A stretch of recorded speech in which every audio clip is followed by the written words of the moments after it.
When it comes to mean comments and negativity thrown your way when you didn't even provoke and you meant to make people's day better, that just comes with the territory of being someone that's online. It's as simple as that.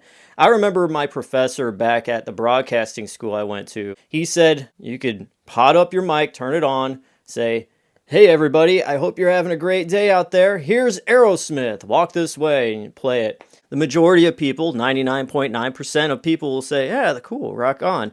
But there is always going to be that one guy out there that will listen to that and hear you say, "Have a great day" to them and get, "Oh, yeah, you know what? Well, you." No matter what you do, no matter what you say, there's just going to be somebody out there. Now, is it personal? Obviously not. Now, what I realized, growing up as a kid and whatever, I was always smaller than most people. So any comment I get online is nothing compared to what I dealt with in my personal life growing up. And most of the time, the people that, I dealt with personally, they're flawed. They're sad people. They're depressed. And when we become adults, most of them are like, "Hey, man, I'm sorry. I was just going through something." It's like, "Hey, no big deal. It never bothered me. I'm going to do what I'm going to do, and that's it." Now, when I'm out and about and I get a notification and it's, "Oh, a comment, somebody left something," and it's negative, do I enjoy that? Do I like that? No. But it never, makes me go, "I'm going to get in a deep debate with this guy. I'm going to show him who's," that's such NPC human behavior to, get triggered in the way that the person commenting is wanting you to get triggered by. First off, here's the deal. When someone leaves a negative comment, most of the time they're going through something bad in their life. And so when they leave it in a form of a comment on my channel, I will either just ignore it or I'll heart it and, say something nice. Because usually people that leave mean comments are the ones that need some sort of positivity in their lives. Because if someone is that in pain to leave such a mean comment on a video where a dude simply drinks some soda, they must have something really bad happening in their lives. And, if that's the only way they could get it out, then so be it. More than not, they're probably somebody that's going through a really hard time in their lives. And no one's been nice to them that day or that month or that year or maybe their whole life. I'm no psychologist, but being alive in the world, that seems to be the way to go. Now, from what I've gathered, usually the people that leave comments like this, it's three different categories. One, it's just some kid playing on his mom's iPad and he's just, wanting to be edgy or whatever. We've all been there. I certainly have, so I'm no angel. The second one is just someone that's going through a really hard time and they're maybe wanting to cry for attention. And the third is just a really old person that doesn't know how the internet works and don't get half the jokes, or they don't get sarcasm. They don't understand any kind of satire and just really go hot off the rails because they're just so emotional. This is an educational just look at the psyche of mean comments, and I'm going to react to them how I feel fit. So this comment is from the documentary that I did on McDonald's, and it reads, "How is this a documentary? You copied the movie almost word for word. Do you want to do a documentary? Then do your own documentary, buddy. You're an idiot." I have no idea that I did copy something word for word from somewhere because I literally spent, I don't know, a good 2 months doing research, reading books, and writing it in my own style. I made bullet points, did a couple drafts until I wrote the final copy that I read off myself. There was no AI. There was no copy and paste. I can't find one other documentary besides my own that is like mine, word for word. So I don't know where that came from. The movie The Founder was out, but The Founder was based off of the actual story themselves. So I don't know. One person liked that comment though, so I guess there's two people out there that thinks that. Okay, so this one's from a video I did about iDubbbz, and the person says, What the f are you talking about? Jogi is nothing like iDubbbz. If you don't care, why make a video? He was a cool entertainer and now he's a more PC cuck Finn. He sucks now and it sucks. Not as bad as this guy. Okay, I don't know what a Jogi is, and why would I care to make a video about this? Like, why would I care to do anything? Why does anybody do anything? I don't know. Now, am I worse than iDubbbz? I mean, I don't know. We all have our pros and cons. I don't ever see anybody else as some kind of competition. I think we all have our strengths and weaknesses. And, you know, iDubbbz does have a lot of good stuff from his past. I don't really watch him that much anymore, but this guy, I guess, watches iDubbbz more than I do. From the McDonald's documentary, somebody says, laugh emoji, the way you talk is weird as f. Well, it's made you laugh. You left the laugh emoji, so that means that you were laughing about how I talk. So I'm glad I was able to make you laugh. So I brought some joy into your life, and that's cool. I'm glad. I think you finding entertainment in simply the way I'm talking, I think that's good. You got a very, very easy sense of humor. You should try like watching Friends. That'd be a good recommendation if that's all it takes to make you laugh. Or, I don't know, just anything. Watch a commercial on TV. You probably laugh at that too. From the McDonald's documentary, someone says, who the f is the sarcastic, lazy prick commenting this? That's me. That's me. So this is from the unboxing, all right? Unboxing of the big Reese's Peanut Butter Cup, the 9-inch cup. And someone says, thumbs down for not showing a cross-section of it. F you. Well, sir, I mean, it's an unboxing. It's not cutting it. It's not eating it. I do that in the next video, so you probably enjoy that one. So there you go. So this is from the video, The Story of the Yak Bak, which is a toy from the 90s that I really loved. And I started collecting them recently because I never saw anybody do the history on them. So me digging, it was a very fun thing to do, like finding and researching all these facts and putting them all together in a story. And so if anybody else out there was curious, which I've come to know a lot of people were, they could use my video for educational purposes to enjoy and gain a little bit more knowledge that I found out. Anyway, someone commented on the video saying, I feel like if you get brutally enough, you get trapped in this state of trying to capture fleeting moments of your childhood. It causes you to do dumb like collecting yak backs. Okay, so after reading that comment, I thought about it and I was like, no, absolutely not. Never happened. No traumatic events like that. But what if you do leave a comment like that on someone else's video and they did go through an event like that, and you simply leaving that negative comment, they'd read that and it would take them into another bad time, take them into depression or even worse. Like, do you want that on you? If that's what you want to put out there in the world, you probably are coming from a very, very dark place. But getting to the idea of someone simply talking about toys that they grew up with and enjoyed, like, is it a bad thing to go and reminisce on things and find out fun facts and stories about how things came to be? Absolutely not. All right, so this is from the Nintendo 64 documentary. The person says, how did your channel deteriorate from phenomenal content like this to the bizarre clickbait I just saw when scrolling through your recent catalog? I don't know. I guess my channel has been deteriorating since the dawn of time.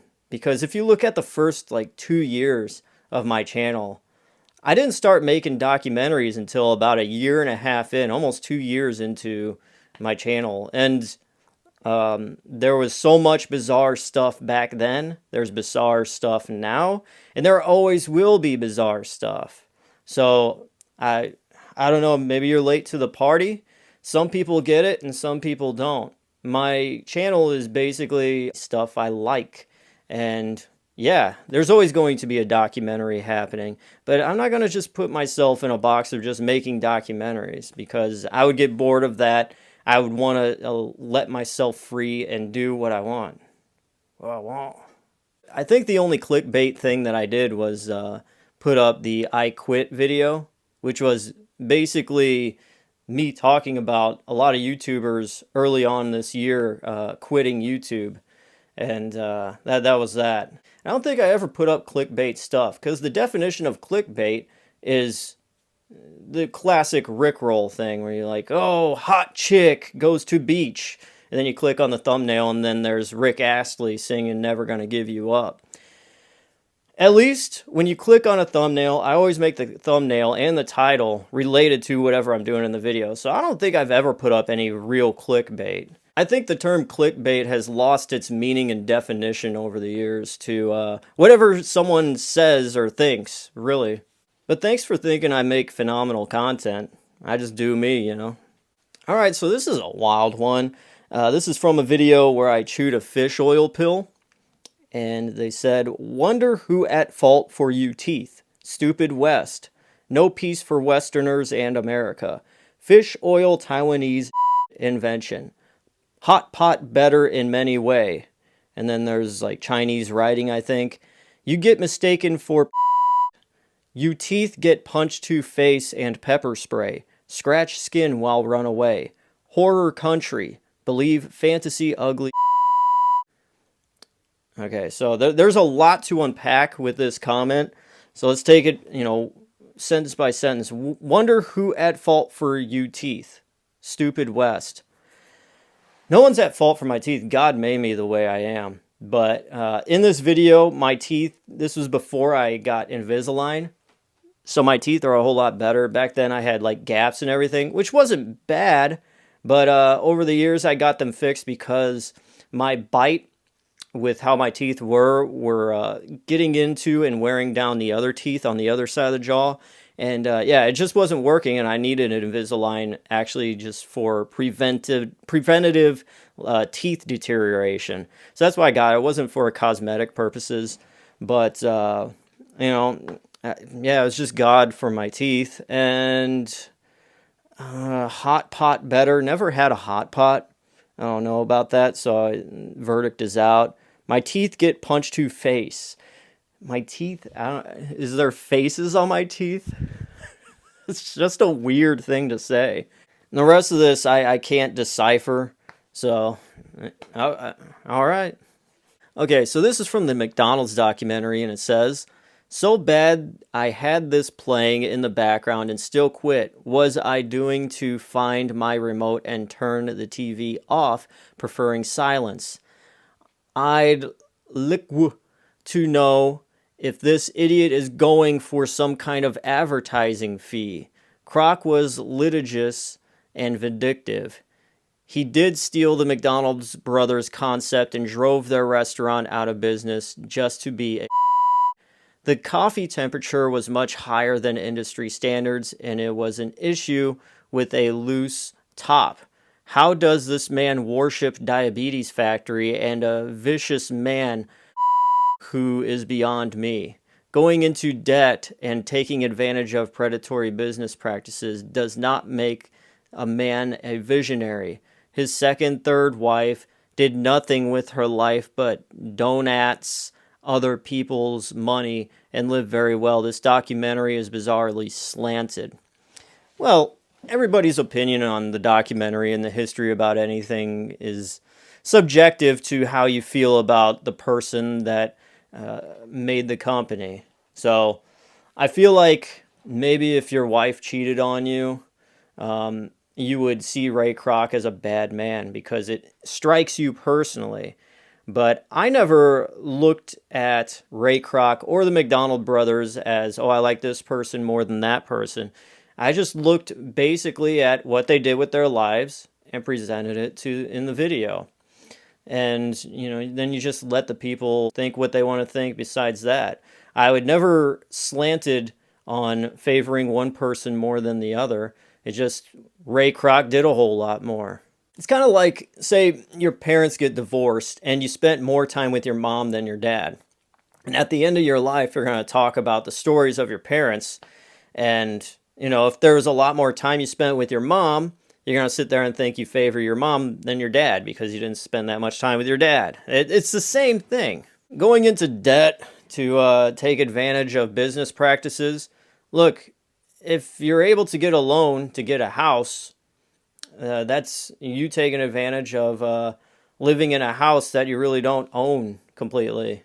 Everybody does it. That's what America's, all about. But just to be clear, like about the documentary, like I just took all the facts and presented it. I never favored one person or another. But my personal opinion, myself outside the documentary, I do think Ray Kroc is a beast and a Chad. Another comment from the McDonald's documentary: 1 out of 8 is not accurate. You shouldn't have opened with bad math. So what this person is talking about is when I first start the video, I mentioned that 1 out of 8 Americans have worked at a McDonald's. Now, that's a statistic you could easily Google. I've looked it up. I didn't just pull facts out of nowhere. Every single thing I checked, double checked, and triple checked to make sure I wasn't just guessing or coming up with stuff just out of nowhere. And I could tell you 3 people actually, that have worked at McDonald's that I know personally. And if you round up all the people that I know, that's more than 1 out of 8. From the Nintendo 64 documentary, this person says, "This is a comically horrible video. So bad that I didn't just skip, I commented. Up your game." Well, I'm glad you didn't skip it. That's nice of you. I'm glad that you engaged by commenting, which upped the video in search results. So, thank you. From a candy bar review I did, someone says, "A 4 out of 10? You're a horrible person."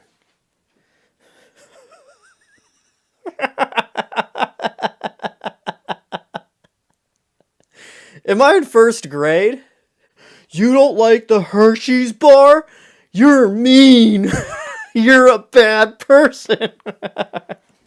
Okay, so from the McDonald's documentary, someone says, "I tried to watch, but stopped for 3 reasons. Firstly, the narrator has one of the worst narration voices I've heard. It has a never-ending Eeyore tone. Secondly, have someone edit your grammar. Him and his wife decided? Lastly, I wonder how much of the script is factual versus surmised. Otherwise, it might have had potential." Okay, so I think this is probably some language arts teacher I had going to school, and me being who I was as a kid growing up, they're probably mad at me after all these years, so this is their way of getting back at me. That's what I think. It's like, okay, is this my 7th grade English teacher? I'm not sure. But ever since then, this person has commented time and time again on the channel, but he spelled grammar wrong. So I made sure to fix it there for him. Anyways, I checked out this guy's channel to see what a real smart person would watch and make and create. But all I did was see a playlist of Elton John songs or some old songs from the 70s. So this is from a YouTube short that I made of the world's largest Reese's Peanut Butter Cup. Bro can park a car between the gap in his teeth. 3 likes on that. People really are enjoying the gap in my teeth, or the not so gap anymore. And I replied, and I said, "Oh, I don't have the gap in my teeth anymore." But, so I'm just thinking, I wish I could park a car in the gap in my teeth, because I really don't have a driveway at my house. I just have the front of the house. And, I really wish I did, but given that I got Invisalign done, it can't be done anymore. Another comment on that same thing, talking about my teeth again. Why are your teeth so crooked? I didn't comment on that, but why are they? They weren't really crooked, they were just gapped out. From the Nintendo 64 documentary, your dumb title implies it is from the Today Show. I don't know what you're talking about. History of Nintendo 64, 1993 to today. Meaning from when the Nintendo 64 started to today, what's happening in the moment, which I brought it up to speed to the present day. That's all it is. So I don't know, does your mom watch a lot of Today Show? So when you see the word today, the Today Show pops up in your head right away because it's always right there in front of your brain and your eyes. I don't know. I haven't watched the Today Show since like 1998, so that's your problem. So there we go. There are some mean comments that I reacted to. There's far more somewhere that I just haven't seen. And there's one guy that got mad or something. He called me the F word because I didn't read his comment or I deleted his comment or something. And I'm sorry if that offended you, but every single time someone comments, I don't get a notification from it. So it seems like one out of every 5 comments I get, I will see pop up my phone. So sorry I didn't get to you. I didn't delete your comment, but a lot of people will comment and it won't show up in the video because it triggers some word where it ends up in the need to review section of comments. So I have to like manually go in and look at all the comments that got triggered and then approve it to show up on the video. So that's probably where your comment ended up. But I rarely look in that section because I don't really care. There's probably some stuff in there that's pretty unsavory. As far as people that leave good comments and nice comments, I'm forever grateful to know that there are people out there that I could probably end up being really good friends with because they like the same stuff I do. And that's awesome. But for the people that leave mean comments, I don't take it personally. I take it as their cry for help. You know, they're needing attention. They're needing a good hug. And anyways, thank you guys for watching. I am DJ Glowing Eyes. I hope you have a great rest of the day. I know someone out there is going to get mad about that. But until then, peace out. Take care.